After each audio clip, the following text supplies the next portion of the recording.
Hi everyone, it's Margaret here with 60 and Me. Thanks for being here today. I do hope that you're doing well wherever you are in this amazing world and that you're feeling strong and relevant and important in this time. I think that older women are just more relevant than ever during challenging times. We've been through a lot and we can give a perspective that is totally unique. Now, over the last few years, there's been a lot of conversation about downsizing. And I want to talk to you today, bringing it from a different angle, a different perspective, and thinking about it as a lifestyle of minimalism rather than depriving yourself of the things that you love and downsizing to the point that you don't feel comfortable anymore. But I think that the concepts of downsizing and minimalism go together, and I want to chat with you a bit about that. Now, I personally have always been a bit of a minimalist. We moved a lot when I was a child, and so I learned to kind of prioritize the things that were important and to only pack the things that were really needed.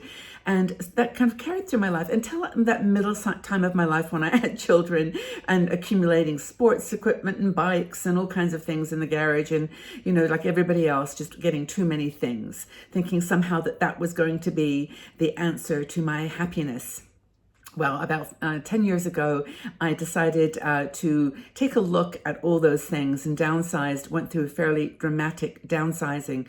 I got to 200 items and I documented it, and it was like a big lifestyle shift for me. But now I'm living in one room and I'm happy in that situation. I've got no storage unit. I have 3 suitcases that I pretty much could put everything into if I needed to, move quickly or just wanted to really know that is where my world exists, in those places. And the things that really matter are ones that take up so little space, like my pictures and my necklaces and a few treasured things that are important. Anyway, most people love their stuff. I mean, why not? I mean, we buy it with the money that we've worked hard to earn. We've thought about them. We've had endless cups of tea and coffee thinking about whether to buy something. And the possessions are really a story of our life. They're a story of the places we've traveled, the people we've met, the gifts that we've received. So I understand, gifts and things have an important, part of our story. And reducing those stories and reducing those things in our lives is painful and stressful. And I would like to add that, by the way, that journey to 200 items was filled with many tears and lots of scanning of pictures and taking pictures of things I donated or gave away, because the memory wasn't in the thing. The memory was in the experience that brought me to it. So that was where my mindset really shifted. So everyone knows about Marie Kondo, and I think there's a woman called Joanna Gaines. I think she has a TV program, but this conversation, by the way, is inspired by an article by Coles Caranigan, who is one of our bloggers, and she wrote this article from a perspective of simple living, and that's what she does with her life. That is her world. So you don't have to be a minimalist to to enjoy life. You just want to live with less stress and less worry. And as a byproduct of that, you tend to end up with a more minimalistic lifestyle. Minimal meaning that you have the smallest amount. You don't need 3 sets of dishes. One is enough. You don't need 15 white t-shirts. Maybe 3 is enough. It's a kind of minimal perspective, taking the minimal amount that you need to be healthy and happy and joyful. So it is overwhelming. And I've actually written some articles on a website that I started a while ago called Learn to Simplify. And this was kind of a little website for myself more than anything. And it's been where I write about the things that I had to downsize. Art. When we lived in several big houses, I had so much art, and I was just heartbroken to have to downsize those and give them away. I donated them, and there was a good story around it, but it is overwhelming. And where do you start? Where do you start when you've got a big home? Maybe your children or your husband even are not with you anymore, and you've got too many things. Well, Coles talks about this in a way that I think is very powerful. And there's like 4 different things that are the biggest stress relievers when you're thinking about downsizing and moving into the first one is into a smaller place. Do you need that big house anymore? I know that the memories are stuck to the wall. They're like they're not even stuck to the wall. They're embedded in the wall. They're embedded in the place. All the memories of the joy, the events, the celebrations, milestones. It's all in that home, and that's hard. But there's been a big sort of trend towards tiny houses over the last few years. Now, in most places in Europe, it's pretty impossible to move into a tiny home. The planning restrictions are really difficult. You can build them, but you have problems finding places to put them. And that's always been the thing that's held me back, because I'd love to live in a tiny house. I think it would be wonderful. And I pretty much do anyway.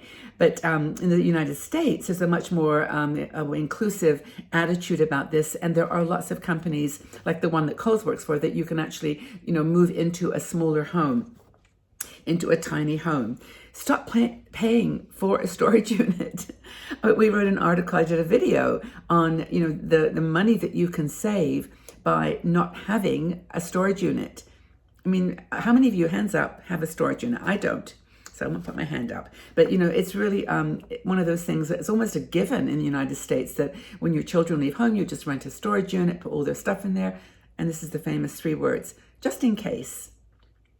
Just in case you ever take up snowboarding and you need those snowboards that your children left behind, or just in case there's, a drought and you need, the 15,000 bottles of water. We all have our stories, right? And storage units are expensive these days, and they sort of grow and nurture our security about keeping our stuff, rather than, having an experience focus rather than an object or a thing focus.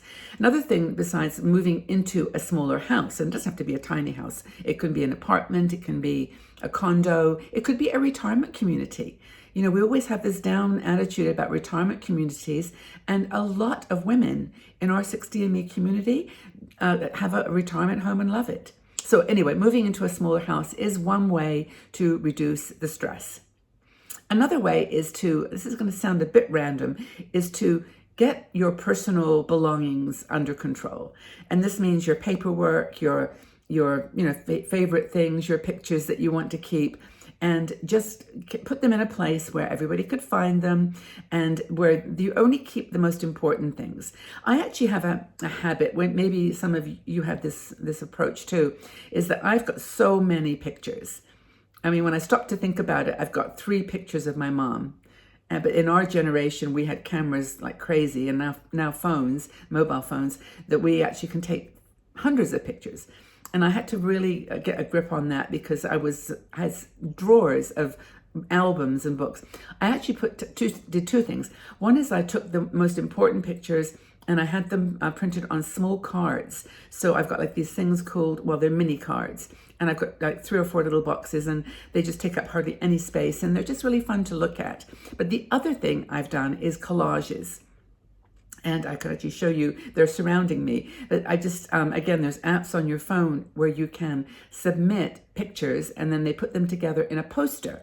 And I've got maybe I don't know, 3 or 4, 5, 6 posters all around me that are my collage of pictures. And so every year, maybe every 18 months, I just go through my phone, pick out the pictures that I want on a poster. And I've got a nice little collection of those rolled up, and they don't take up much space, but they're really, really cool. But the other thing, in addition to pictures, is your paperwork. Your will, your power of attorney, whatever they call it in the States, but your living will that talks about what to do in certain circumstances. And this is more than ever important now with this pandemic.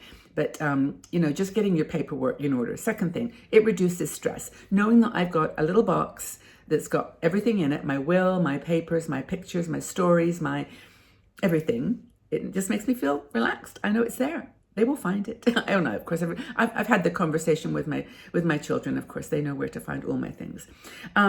Be aware of how your space affects your mood.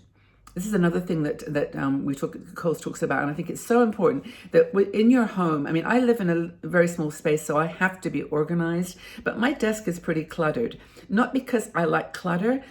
I just don't like looking for things. I like to see everything. So I've got, my files. I've got a box of, just miscellaneous staplers, scissors, that kind of stuff. My nail file, crazy things. My scissors, I've got them here. I truly have. That dropped is my hair clip. I know, strange things that you put in these treasure boxes, but I've got glasses and it's got a life of its own. But you get my point. I mean, it's just have your things in a place, the things that you love close by, but clear the decks, make things have a top that you can see. Another thing is to appreciate your physical space as a means to, I don't know, just a means to joy in your life. It's really super, super important. Do you think that reducing stuff can reduce stress? Share your story. Have you actually done a clear out and moved things around and found that it really did help you to reduce the stress in your life? Would you say that you have a minimalist lifestyle now, or are you still dealing with lots and lots of stuff? Would you say that you have downsized to the point that you feel comfortable with the world that you're living in? I hope that you enjoyed this video. I hope you enjoyed this conversation. If you did, please subscribe to this channel. It allows us to spread the word to more people, and also ring the notification bell because you'll know then when new videos are published. I do 4 videos a week: Tuesday, Thursday, Saturday, Sunday. And if you press the bell, you'll get a notification when those stories those videos are live. But thank you so much for being here today. Talk about your downsizing minimalist lifestyle. Hope that you're finding the right balance in your world. And again, thank you so much for your support of 60andMe. Come and consider joining our Patreon supporters group. It's a group of women who are getting together now. We do private live shows. We do exclusive videos, mostly of me on my travels. But it's a really lovely group of women, and you're very welcome to join us there. We want to reach as many women over 60 as possible because we're the forgotten generation, I think, sometimes, and we're here for you at 60andMe. Okay, everybody, have a really fabulous day wherever you are, and know that you're loved, and we'll see you again soon. Bye-bye for now.